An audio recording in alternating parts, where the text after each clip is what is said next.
Selamat datang di konten ngobrol santai di channel Dia Aksara. Jadi kali ini kita akan bahas tentang betapa jeniusnya orang zaman dulu.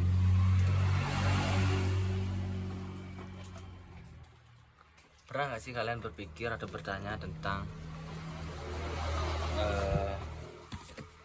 bagaimana proses pembuatan candi-candi,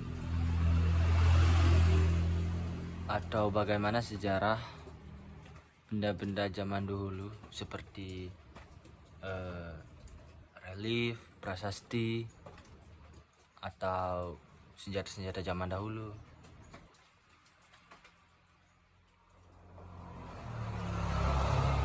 Karena tanpa kita sadari ya, banyak sekali barang-barang zaman sekarang, barang-barang canggih zaman sekarang itu replika dari zaman dahulu.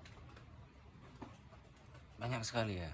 Atau bangunan sekarang itu banyak juga mendapatkan referensi dari bangunan zaman dahulu. Banyak sekali ya. Itu membuktikan bahwa manusia sekarang sama manusia zaman dahulu itu, menurut saya ya, IQ-nya lebih tinggi manusia zaman dahulu, kreativitasnya.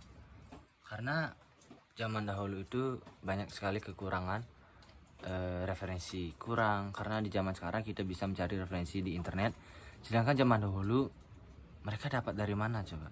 Mereka dapat dari mana pola untuk membuat bangunan ini? Mereka dapat dari mana untuk mengetahui kalau ada gravitasi, ya pokoknya segitulah. Sedangkan manusia zaman sekarang itu hanya melanjutkan, hanya meneruskan, hanya mengembangkan. Ya walaupun ada beberapa yang menemukan sesuatu yang baru, namun tidak sebagus zaman dahulu. Ibaratnya kalau zaman dahulu itu sudah menemukan inti-inti sebuah dari permasalahan. Contoh Candi Borobudur ya. Bahkan sampai sekarang masih terkenal ya. Coba kalian bayangkan, apa tujuannya untuk membuat Candi Borobudur? Apakah zaman dahulu segabut itu? Candi yang sebesar itu, serumit itu, dan banyak menyimpan sebuah rahasia. Untuk apa coba? Untuk apa mereka harus membuat sesuatu pesan yang seolah-olah mereka akan tahu nih ke depannya bakal terjadi apa, dan mereka akan menyimpan sebuah informasi, dan kita disuruh membaca, menganalisa, menerka-nerka. Untuk apa coba? Sepenting itukah? Ya, saya sering bertanya pada diri saya. Kayak bagaimana proses pengembangan ide, terus bagaimana cara kerja, bagaimana cara tentang Candi Borobudur ini. Kayak rumit aja gitu. Bagaimana alat-alatnya untuk membuat Candi Borobudur, bagaimana mereka mengkonstruksi, bagaimana mereka mengetahui bahwa bangunan ini kuat, sedangkan mereka sangat-sangat terbatas, teknologi tidak ada. Mereka dapat dari mana coba ide-ide semua itu? Kalian nggak penasaran gak sih? Karena jika kita pikirkan ya, kayak aneh aja gitu. Contoh ya, di agama Hindu, dewa Brahma, Wisnu, Siwa, yang tahu atau yang menyimbolkan bahwa Brahma ini berbentuk seperti ini, Wisnu ini berbentuk seperti ini, itu adalah empu-empu atau Sri Pedanda zaman dahulu, yang mana mereka katanya mendapatkan atau apa ya bahasanya, anugerah atau manifestasi dari sebuah tapa.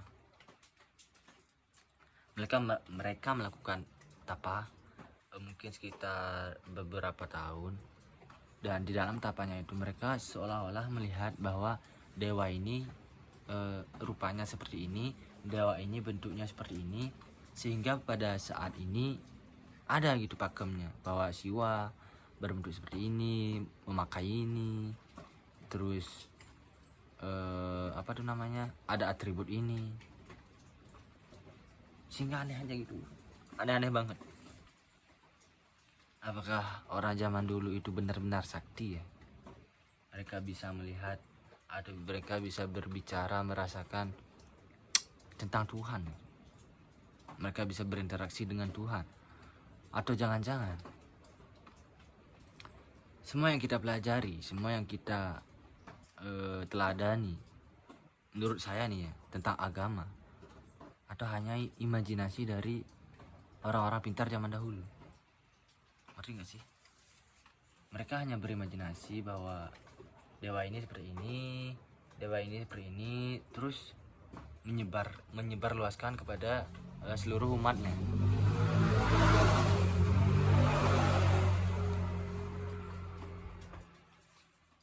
Jangan-jangan yang kita sembah itu bukan, tapi ini kontroversial ya, saya nggak berani ngomong banyak ya. Intinya gitu ya, intinya saya cuma penasaran aja tentang kenapa orang zaman dahulu seniat itu membuat sebuah bangunan, ya bukan bangunan aja tapi sesuatu gitu, sampai bisa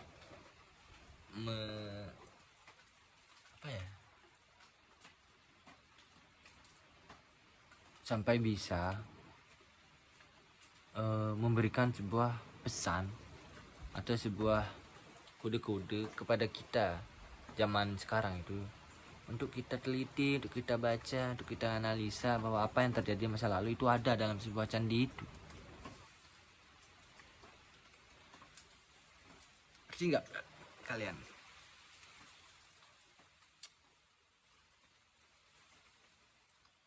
Ya intinya gitu ya. Ya ini sih pendapat saya, menurut saya.